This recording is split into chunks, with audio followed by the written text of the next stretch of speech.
By the brilliant scholar Obruchev. A trail of destruction carved by the rocket drill led down into the wild and mysterious jungle. The rocket drill itself must have snapped in half somewhere below Kamchatka, and little Orpheus bounced out and became lost in that prehistoric forest. If I was ever to get home, my mission was clear: to find little Orpheus.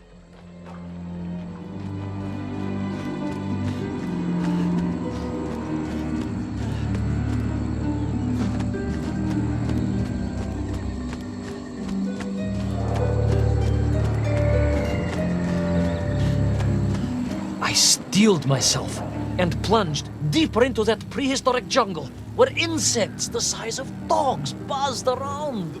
Dogs? What sort of dogs? I beg your pardon, General? Large dogs or small dogs? Big like an ovcharka or small like a barlonka? Does it really matter? Of course. Detail is all important. Ovcharka then, General. The size of an ovcharka. I find it very hard to believe. Would you find it easier if they were the size of a balanka? No. But I am enjoying your attempts to persuade me.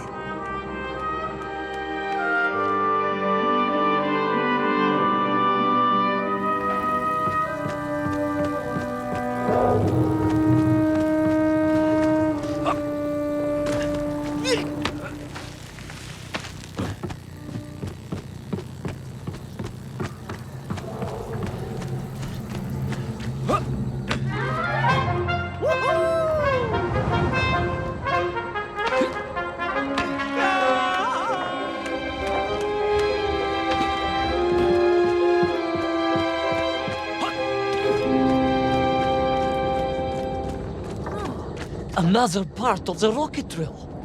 But still no sign of little Orpheus.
Between the trees, I could see huge beasts, larger and more ancient than any known to our modern times.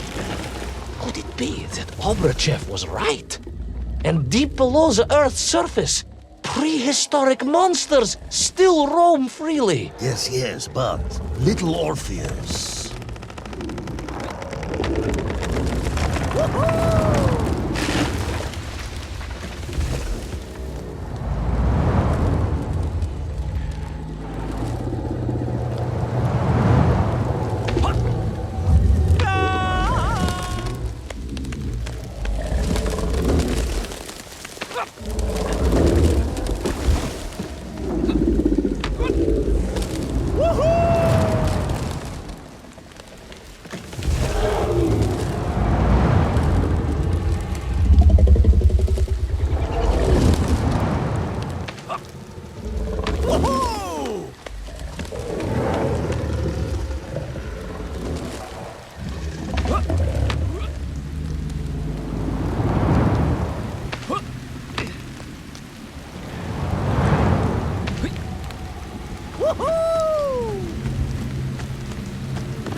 Utterly destroyed? Utterly, General, a tragic loss. A convenient loss. I imagine archaeologists weeping as I tell you. But most importantly, before we continue, you must understand one crucial fact about its destruction. Which is? It wasn't my fault.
Those poor, unfortunate Menkf, trapped and kidnapped and dragged away only to return as vicious foot soldiers to some unknown tyrant. And yet, there was something familiar about the shtukovina they were forced to wear on their heads, which I was sure were being used to control and enslave them. And what was that? General, it curiously resembled the radio sets I used to tinker with as a child. Radio sets. It was very curious. It was very curious. It was extremely curious.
An ancient technological metropolis, powered by a glowing resin, carved from the very earth? A glowing resin carved from the very earth. Do you see, General? I fear you are about to enlighten me.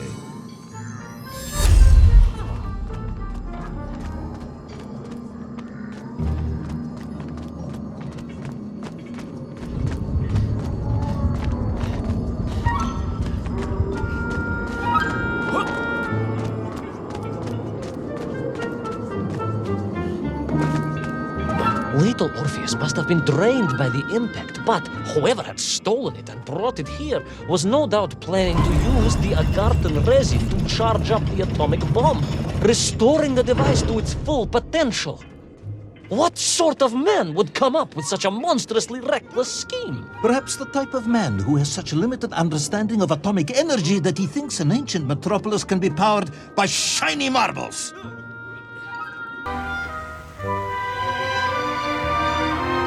was a beautiful but deadly wasteland. Freezing cold, brutally chilling, enough to kill a man in hours. Yet here you are. Indeed, General.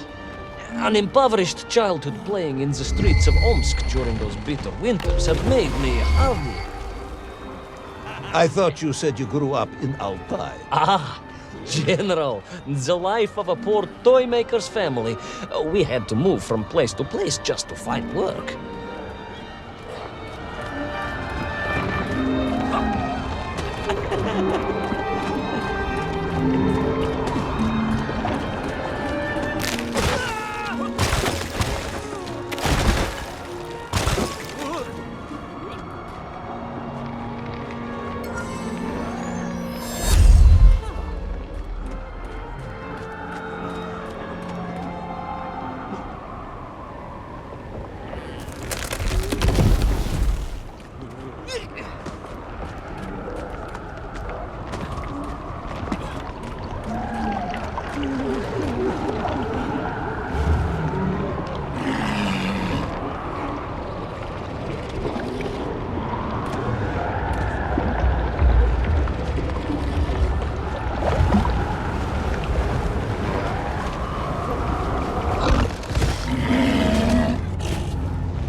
Sonikov land, eh?